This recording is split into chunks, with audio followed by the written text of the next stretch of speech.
تاریخ میں کچھ ایسے ادوار ہوتے ہیں جو نہ صرف ایک قوم بلکہ پوری دنیا کا نقشہ بدل دیتے ہیں۔ آج ہم ایک ایسے ہی دور کی بات کریں گے۔ یہ کہانی ہے پیغمبر اسلام حضرت محمد صلی اللہ علیہ وسلم کے بعد کے ان 30 سالوں کی، جب ایک نئی امت اپنے مستقبل کی راہ تلاش کر رہی تھی۔ جی ہاں، آج ہم جانیں گے خلفائے راشدین کے بارے میں، وہ 4 رہنما جنہوں نے اسلام کی پہلی عظیم سلطنت کی بنیاد رکھی۔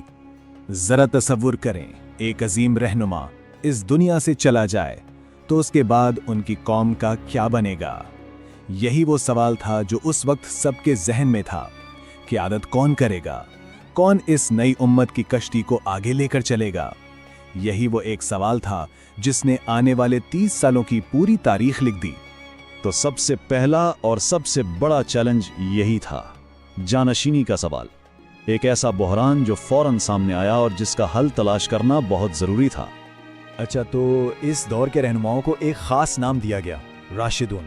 یہ ایک عربی لفظ ہے جس کا مطلب ہے وہ جنہیں صحیح راہ دکھائی گئی یا ہدایت یافتہ۔ سنی اسلام میں ان 4 خلیفہ کو قیادت کا ایک بہترین نمونہ مانا جاتا ہے۔ ان کے دور کو اسلام کا سنہری دور بھی کہا جاتا ہے۔ یہ وہ لوگ تھے جنہوں نے امت کی رہنمائی کی۔ تو سوال یہ ہے کہ یہ 4 ہدایت یافتہ خلفاء تھے کون؟ آئیے ایک ایک کر کے ان کے بارے میں جانتے ہیں۔ یہ ہیں وہ 4 نام: ابو بکر، عمر، عثمان اور علی۔ ان چاروں نے مل کر تقریباً 30 سال تک حکومت کی۔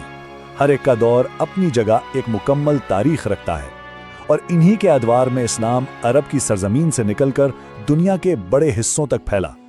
حضرت ابو بکر کا دور شروع ہوتے ہی ایک بہت بڑا طوفان کھڑا ہو گیا۔ پیغمبر اسلام صلی اللہ علیہ وآلہ وسلم کی وفات کے بعد کئی قبائل نے بغاوت کر دی۔ ان جنگوں کو ارتداد کی جنگیں کہتے ہیں۔ ایسے نازک وقت میں حضرت ابو بکر نے کمال کی قیادت کا مظاہرہ کیا، ان بغاوتوں کو ختم کیا اور امت کو بکھرنے سے بچا لیا۔ ان کا یہ کردار واقعی تاریخ ساز تھا۔ اب آتے ہیں حضرت عمر پر، یعنی سلطنت کے معمار۔ اور جب ہم معمار کہتے ہیں تو اس کا مطلب واقعی بہت بڑا ہے۔ صرف 10 سال، جی ہاں، صرف 10 سال کے عرصے میں انہوں نے اس وقت کی 2 سپر پاورز یعنی فارس اور روم کی سلطنتوں کو شکست دے دی۔ ان کی فوجی حکمت عملی اور انتظامی صلاحیتیں آج بھی لوگوں کو حیران کر دیتی ہیں۔ سلطنت پھیل رہی تھی اور اس کے ساتھ ایک نیا مسئلہ پیدا ہو رہا تھا۔ مختلف علاقوں میں لوگ قرآن کو مختلف لہجوں میں پڑھنے لگے تھے۔ اس موقع پر حضرت عثمان نے ایک تاریخی کام کیا۔ انہوں نے قرآن کے متن کو ایک معیاری نسخے میں جمع کروایا تاکہ کوئی اختلاف پیدا نہ ہو۔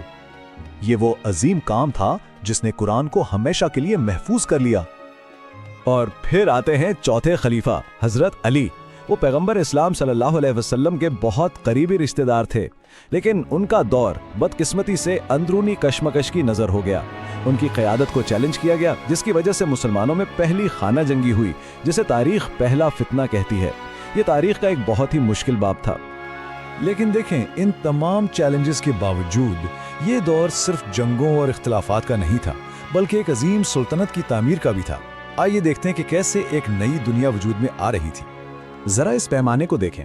صرف چند دہائیوں کے اندر اسلامی سلطنت عرب کے صحراؤں سے نکل کر 3 براعظموں تک پھیل گئی: ایشیا، افریقہ اور یورپ۔ یہ تاریخ کی سب سے تیز ترین فتوحات میں سے ایک مانی جاتی ہے۔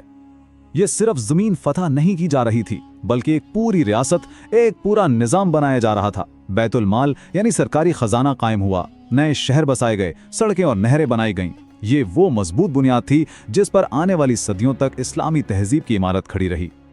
بظاہر تو سب کچھ بہت اچھا لگ رہا تھا، ایک عظیم سلطنت بن رہی تھی، لیکن سطح کے نیچے اختلافات کی چنگاریاں سلگ رہی تھیں جو جلد ہی ایک بڑے طوفان کی شکل اختیار کرنے والی تھیں۔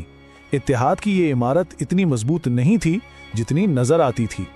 اور پھر وہ وقت آ گیا جس نے اسلامی تاریخ کا رخ ہمیشہ کے لیے موڑ گیا۔ یہ کہانی ہے پہلی اسلامی خانہ جنگی کی، ایک ایسا واقعہ جس نے امت کو 2 حصوں میں تقسیم کر دیا۔ تو یہ سب ہوا کیسے؟ اس کی شروعات ہوئی تیسرے خلیفہ حضرت عثمان کی شہادت سے۔ اس واقعے نے ایک سیاسی بھوچال پیدا کر دیا۔ حضرت علی کو خلیفہ تو بنا دیا گیا، لیکن شام کے گورنر معاویہ نے ان کی خلافت تسلیم کرنے سے انکار کر دیا۔